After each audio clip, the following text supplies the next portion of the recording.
বাবা সোহেল, হ্যাঁ আব্বাজান। একটু দাঁড়াও, তোমার সাথে কিছু কথা ছিল। হ্যাঁ আব্বাজান বলেন। আচ্ছা বাবা, কথা পরেই কই, কিন্তু তুমি এই ভর সন্ধ্যাবেলায় কই রওনা দিলা বাবা? আব্বাজান একটু পর মাগরিবের আজান দেবে, এই জন্য আগে থেকে আমি মসজিদ বলে আগে যেতেছি। আহ বাবা, তোর কথা শুনে বুকটা ভরে গেল। তুই কত খারাপ ছিলি, বন্ধু বান্ধবের সাথে আজে বাজে নেশা করতি। যাক, তোকে যে আল্লাহ এত ভালো বানাইছে, এজন্য আমি আল্লাহর কাছে শুকরিয়া আদায় করি, আলহামদুলিল্লাহ। আচ্ছা আব্বা, তুমি জানি কি জানি বলতে চাইলে ওটা একটু বলো, নইলে আবার আজান দিয়ে দিবে, আমার মসজিদে যাওয়া লাগবে। ও আচ্ছা বাবা, ঠিক আছে। ওই যে তোর মার না খুব অসুস্থ, একটা টাকা লাগতো, একটু ওষুধ আনতাম। ও আচ্ছা আব্বা, দিতেছি।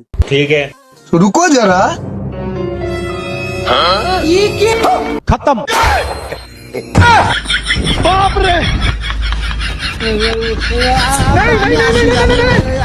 আসি।